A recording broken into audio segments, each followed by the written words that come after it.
Bonjour tout le monde et bienvenue dans ce nouvel épisode de Reload, l'émission dédiée aux jeux que l'on ne doit pas oublier. Pour cette 9ème, nous allons voir ensemble un jeu qui a su réellement marquer son temps tant par sa qualité que de par l'histoire de sa conception.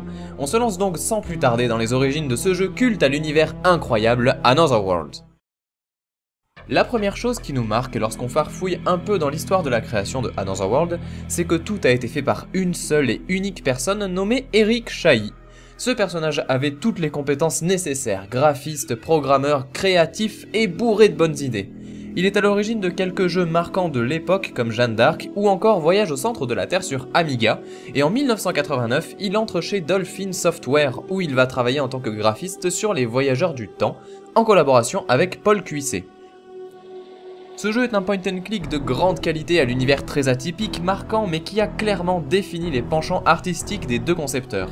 Paul Cuisset sera alors le créateur du grand Flashback qui nous intéressera dans un futur Reload, et Eric Chahi entreprit alors la création d'un jeu ambitieux et qui sera considéré à lui seul comme une révolution dans le monde vidéoludique, Another World. Alors bien sûr, je pourrais vous faire un Reload classique pour présenter ce jeu, mais j'ai autre chose à vous proposer. Que diriez-vous de découvrir ce jeu en même temps que l'histoire de sa création ? Première chose originale, il faut savoir que Eric Chahi n'avait aucune idée de ce que donnerait le jeu final. Il a d'ailleurs fait le jeu au fur et à mesure, en laissant libre cours à son imagination et à l'improvisation. Seule sa ligne émotionnelle directrice, comme il l'appelle, resta inchangée, et c'est d'ailleurs ce qui a donné son charme au jeu. Passionné de science-fiction, il se lance dans la création d'artworks pour retranscrire au mieux son univers et l'ambiance qu'il voulait pour son jeu. Un de ses objectifs était alors de donner une expérience quasi cinématographique à Another World. Il fallait donc pour cela des graphismes de grande qualité, une animation impeccable, une jouabilité sans interface, et tout ça pour l'époque était clairement un défi en tant que concepteur de jeux vidéo. Pour l'aspect graphique, les enjeux de l'époque étaient simples. Il fallait une qualité maximale pour une utilisation de la mémoire de la machine minimale. Pour vous donner un ordre de grandeur, le jeu devait tourner à la base sur un Amiga 500, qui possédait alors 1 mégaoctet de RAM et un disque dur de 20 mégaoctets. Ça laisse rêveur, n'est-ce pas? L'idée de génie fut donc d'utiliser des polygones avec des contours vectoriels. Bon, je ne vais pas vous perdre dans les détails techniques, mais cela a permis la création d'un personnage réaliste, d'environnements vastes et un affichage du jeu en 50 Hz. Et c'est ainsi qu'après plusieurs tests a démarré la création du jeu à proprement parler, avec dans un premier temps l'élaboration de l'introduction. Voici donc la première séquence vidéo du jeu vous expliquant le scénario. Lester Shekin, qui semble être un chercheur en physique quantique, travaille dans son laboratoire sur un accélérateur de particules. Et c'est lorsqu'il exécute une commande sur son ordinateur qu'il se retrouve alors foudroyé et téléporté dans un autre monde duquel il va chercher à s'enfuir. Alors pendant que vous voyez les premiers pas de Lester dans cet univers incroyable, je vais vous expliquer comment Eric Chahi a pu faire ses animations. Il a en fait utilisé la même technique que Jordan Mechner dans Prince of Persia qu'il a lui-même emprunté au jeu Karateka, à savoir la rotoscopie.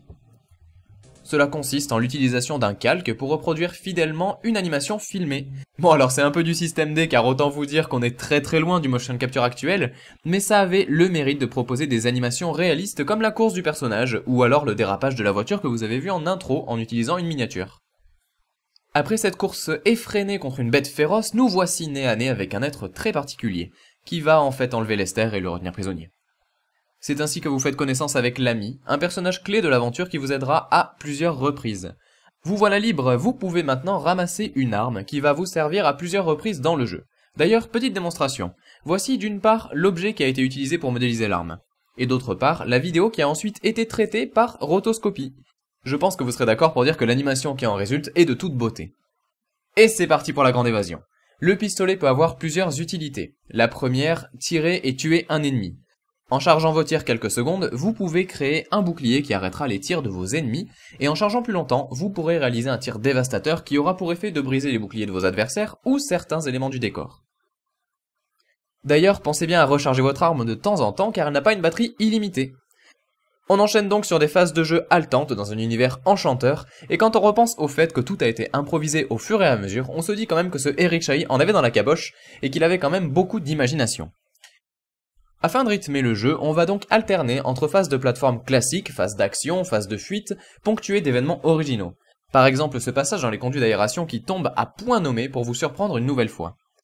Petite anecdote, les fuites de gaz mortelles que vous voyez à l'écran sont exclusives aux versions console dont la difficulté a été revue à la hausse pour augmenter la durée de vie de jeu, mais bon ça on en reparle après. Un autre point fort de Another World est son inventivité pour les pièges. Le joueur est mis à rude épreuve et le monde que vous allez découvrir est très hostile. La moindre erreur vous est fatale et il faudra enchaîner des portions de jeu assez importantes pour obtenir les mots de passe vous permettant de vous rendre directement aux différents échelons du jeu. Ainsi vous croiserez des créatures en tout genre qui viendront vous tuer à la moindre occasion et vous mourrez de bien des façons. Cependant, cela n'enlève rien au charme d'Another World qui va vous faire voyager dans un univers que vous n'êtes pas prêt d'oublier. Une autre scène mythique du jeu est cette arène qui en a émerveillé plus d'un lors de la sortie du jeu, et on note une fois de plus le côté cinématographique et l'aspect science-fiction que Eric Chahi a voulu donner à son jeu. Et voilà, arrive l'année 1991, Another World est sorti et ce fut un très grand succès critique. Eric se lança alors dans la course folle pour adopter son jeu sur le maximum de supports et c'est ainsi qu'il vit le jour sur DOS. Le jeu a pour l'occasion été rallongé par une séquence de jeu mettant en avant la relation avec l'ami et la coopération, une idée qui était restée dans la tête de Eric depuis la sortie du jeu. Ensuite, on a eu une adaptation sur console avec toutefois quelques contraintes. Déjà, il ne fallait plus de sang dans le jeu, donc il a fallu reprogrammer certaines scènes, et en plus, Interplay a causé énormément de tort au jeu pour l'adaptation Mega Drive, en voulant à tout prix enlever la musique, alors composée par Jean-François Freitas, pour la remplacer par la leur, ce qui au final a eu pour effet de ralentir énormément le jeu au détriment du gameplay. De plus, le jeu devait être plus difficile pour que la durée de vie soit augmentée, d'où l'apparition des fameux pièges comme les fuites de gaz dans les conduites tout à l'heure. Ainsi, l'aventure peut se terminer en 30 minutes si vous connaissez bien le jeu, ou quelques heures si vous galérez comme tout le monde en découvrant tous les pièges qui vous sont tendus. Vous voulez vous lancer dans l'aventure? Eh bien écoutez, une édition collector est sortie à l'occasion des 15 ans du jeu sur PC et smartphone, avec des graphismes entièrement retouchés en HD, ce qui donne un très bel effet au jeu. De plus, on y retrouve les musiques authentiques et la fluidité de la version originale, donc si vous devriez n'y jouer qu'une seule fois, eh bien jouez à celle-ci, car elle est nettement l'aboutissement du travail d'Eric Chahi sur ce projet.